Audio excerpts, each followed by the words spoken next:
करता हूं। आज अगर भारत माता की सीमाएं क्षुण्ण हैं, अगर आज हमारा मान सम्मान सुरक्षित है तो हमारे सैनिकों की वजह से है। मैं आपको जय हिंद के साथ साथ प्रणाम भी करता हूं। क्यों? क्योंकि भारत माता के सपूत आप हैं। हम लोग जो चैन की नींद सो सकते हैं वो आपकी वजह से सो सकते हैं। आज हर विभाग में करप्शन है, एक फौज ही ऐसा विभाग बना है, बचा है, चाहे आर्मी हो, चाहे नेवी हो, चाहे एयरफोर्स हो, जो बिल्कुल करप्शन से विमुख है। आप ही धरती मां के सच्चे लाल हैं। और आज समय आ गया है परीक्षा का। धर्म और अधर्म का युद्ध है। आपको धर्म का साथ देना होगा। और ये जो लड़ाई आपके सामने महासंग्राम खड़ी कर दी है, इस लड़ाई को आपको जीत करके फतेह का झंडा गाड़ना होगा। मेरे साथियों, आप सबको फतेह का झंडा गाड़ना होगा। ज्यादा नहीं बोलूंगा, आदरणीय जनरल साहब को लौटना भी है। मैं चाहता हूं कि आदरणीय जनरल साहब आए और अपने मुखार बिंद से हमारा मार्गदर्शन करें और हमारी जीत का बिगुल बजाएं। भारत माता की, Bharatiya Janata party, major general Khanduri, आप सब भी जिंदाबाद।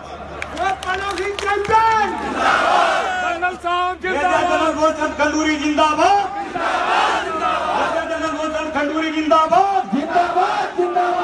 चैंपियन जिंदाबाद, चैंपियन जिंदाबाद, जनता पार्टी जिंदाबाद, जनता पार्टी जिंदाबाद, मोदी जिंदाबाद।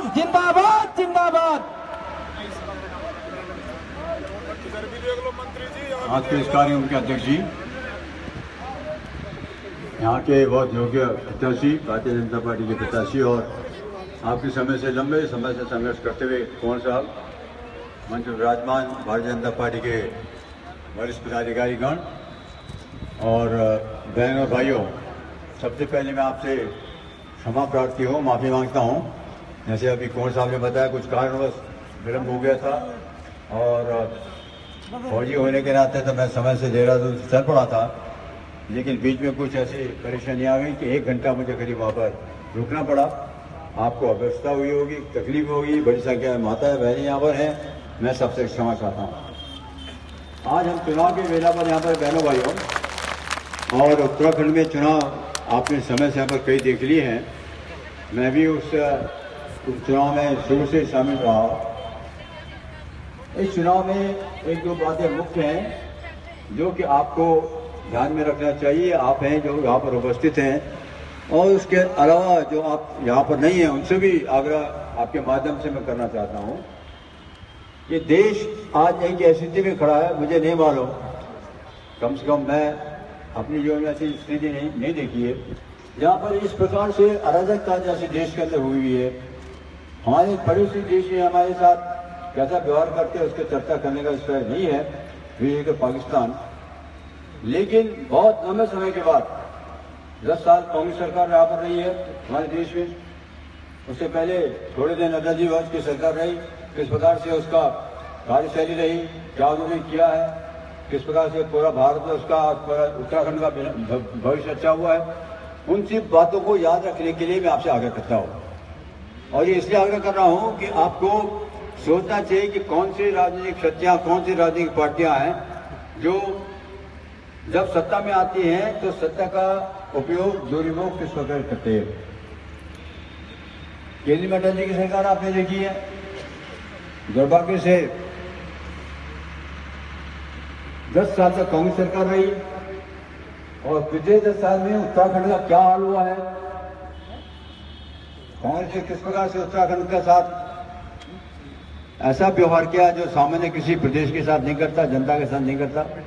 और मैं इसलिए कहता हूँ बहनों भाई कि प्रदेश में सिर्फ बीजेपी वाले नहीं रहते हैं, सिर्फ कांग्रेस वाले नहीं रहते, आम नागरिक है, उनकी सुविधा का, उनका भलाई का, उनका हित का बर्ताव कर देखना चाहिए।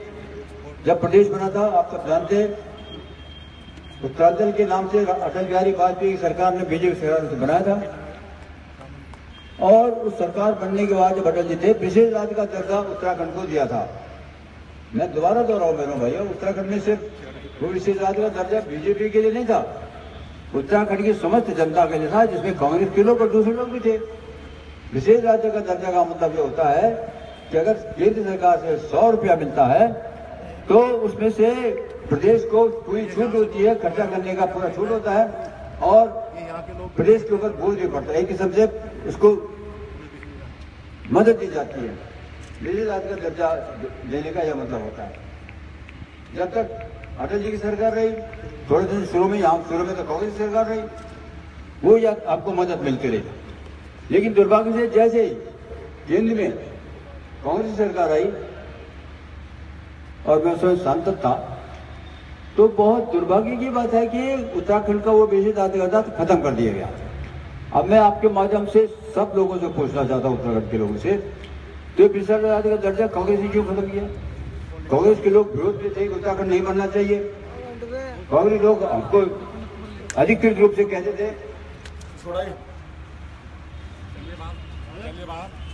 अधिकृत रूप से कहते थे कि आपको उत्तराखंड नहीं बनाना है। लेकिन मैं आपसे ये दोबारा कह रहा हूँ कि उत्तराखंड के अंदर सिर्फ बीजेपी के लोग नहीं रहते। अगर कांग्रेस ने बिजली रात का दर्जा खत्म किया तो वो लोग भी प्रभावित हुए जो बीजेपी के नहीं है, कांग्रेस के। और इसलिए जो दुर्भावना कांग्रेस की है, कांग्रेस के लोगों की है, कांग्रेस की सरकार की है, उसको आप समझना चाहिए। अब मैं आता हूँ पिछले 10 साल के बारे में, पिछले 5 साल के बारे में। किस प्रकार से प्रदेश के अंदर वर्तमान के मुख्यमंत्री ने शासन किया, आप जानते हैं।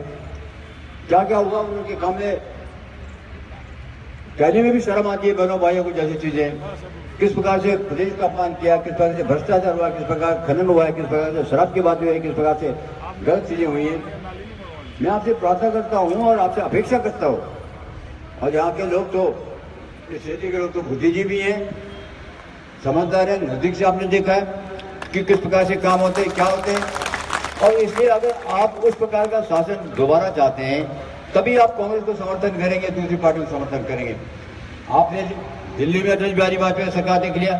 आज हमारे सौभाग्य से भारतवर्ष के अंदर पिछले 10 साल के बहुत खराब राज्य के बाद हमारे देश में एक सौभाग्य से एक ऐसा प्रधानमंत्री मिला है जो लोगों को हित के अलावा और उसका कोई दूसरा स्वार्थ नहीं है। वो प्रधानमंत्री है जो अपने लिए कुछ नहीं कर रहा है। वो प्रधानमंत्री है जिसके अपना कुछ है ही नहीं। और वो ऐसा प्रधानमंत्री है बहनों भाइयों जिसके अंदर हिम्मत है। वो खड़े होकर कह सकता है मैं गरीब आदमी का बेटा हूँ। वो खड़े होकर मंच में कह सकता है मैं एक उस माँ का पिता का बेटा हूँ जिसकी माँ पड़ोस घर में जाके और बर्तन साफ करती है और घर का काम करती है, इस माँ का बेटा मैं हूँ। ऐसा कौन प्रधानमंत्री है, ऐसा कौन बड़ा नेता है जो अपने को समझे कि जनता का सेवक हो, इस प्रकार की बात करे। बहनों भाइयों मैं आपसे इस बात नहीं कह रहा हूँ, इसके लिए एक प्रकार का आदर्श आचरण चाहिए। और इस 2-2.5 साल के अंदर आपने देखा प्रधानमंत्री ने क्या क्या किया। महिलाओं के लिए हमारे खासकर पहाड़ों में शौचालय कहीं नहीं थे, कितनी कठिनाई होती थी लोगों को। हमको जो पहाड़ में रहते उनको मालूम था, अगर उन्होंने शौचालय बनाया तो उनको अपने लिए तो कोई फायदा नहीं है।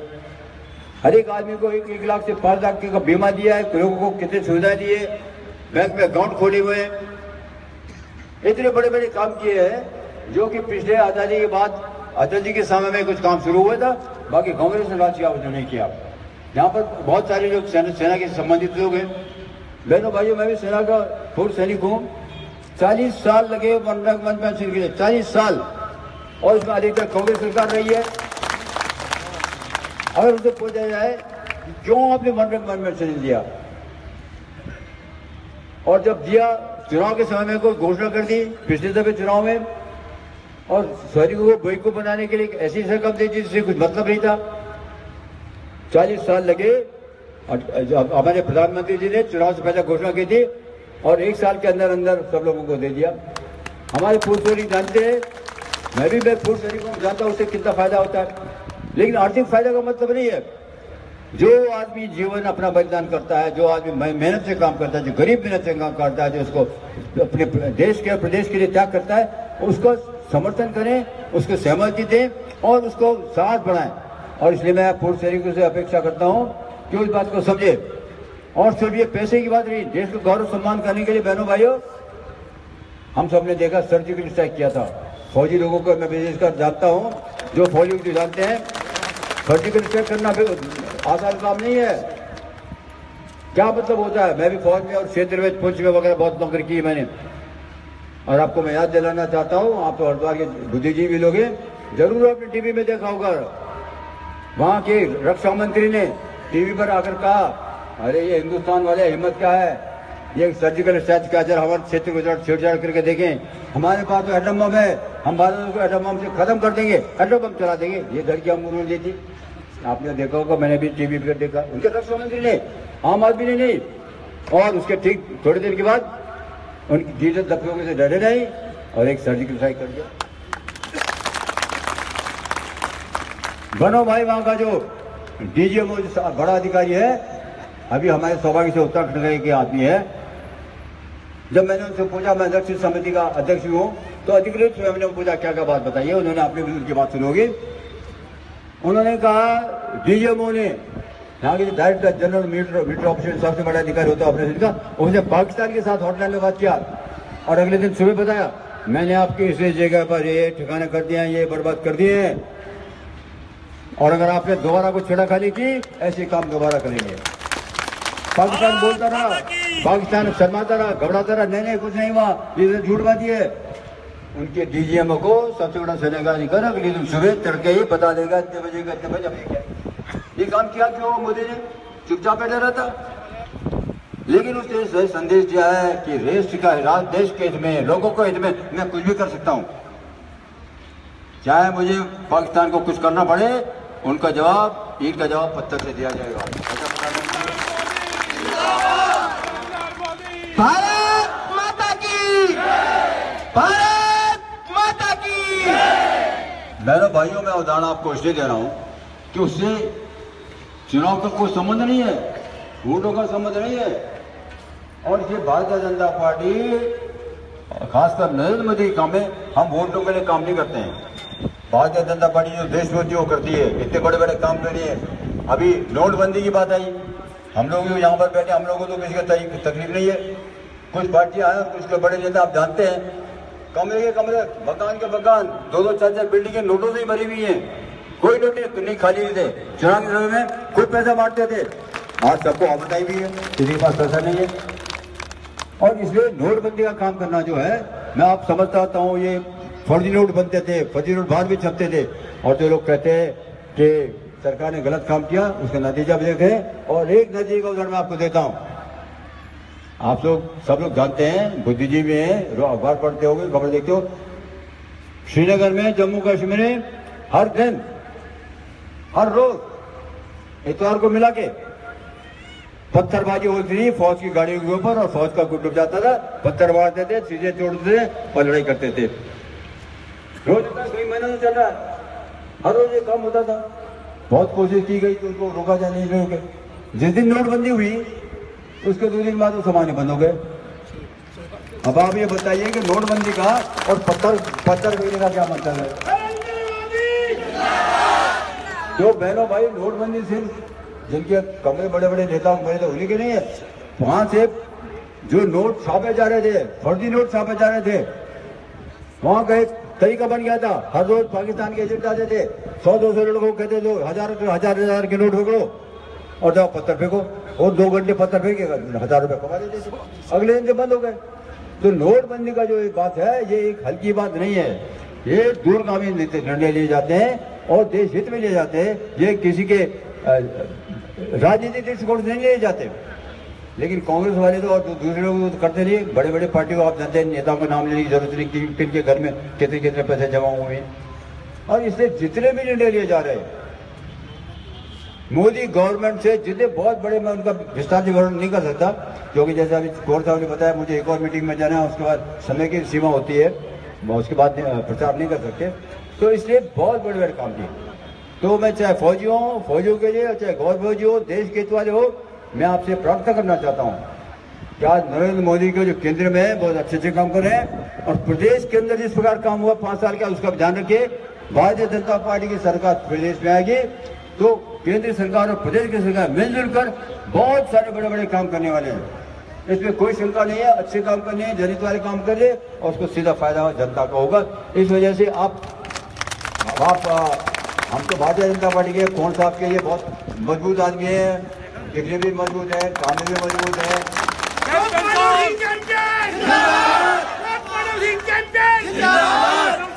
और बहनों भाइयों, मैं तो मुख्यमंत्री को भी जाता हूँ, बहुत सारे आदमी है, मुख्यमंत्री को भी अपनी जो काम करवा लेते हैं मान बिना की बात से। तो मैं समझता हूँ बहुत योग्य प्रत्याशी आपके पास है, कर्मठ है, जुझारू है, आपके लिए संघर्ष करते हैं और इसलिए आपको उनको भारी बहुमत से विजय बना देना चाहिए और भारतीय जनता पार्टी को आप सत्ता में बिठाएंगे। तो मैं आपको एक पार्टी का कार्यकर्ता होने के नाते मुझे निसंकोच बिना किसी झिझक के मैं आपको आश्वासन जैसा दिला सकता हूँ यहाँ पर खड़े होकर कि भारतीय जनता पार्टी का ऐसा काम नहीं करेगी प्रदेश के अंदर जो जनहित में नहीं होगा और अगर कोई काम करेगी तो हम हमारे चाहे राष्ट्रीय वाले हो चाहे प्रदेश वाले हो उनको करने नहीं देंगे। आप बड़ी संख्या में मतदान करने जाएंगे और यहाँ पर तो कोई ज़्यादा मुश्किल नहीं होनी, पहाड़ों में थोड़ा आना मुश्किल होती है। मेरी आपसे प्रार्थना है कि अच्छी मात्रा में सभी लोग मतदान खासकर पहले सुबह सुबह जल्दी चले जाए और मतदान करें। 15 तारीख को भारतीय जनता पार्टी को भारी बहुमत से विजय बनाए, प्रदेश में कांग्रेस की सरकार हटाकर बीजेपी की सरकार बनाए, कुंवर साहब को अपना एक अच्छा प्रतिनिधि बनाए और आगे क्या होता है वो देखेंगे।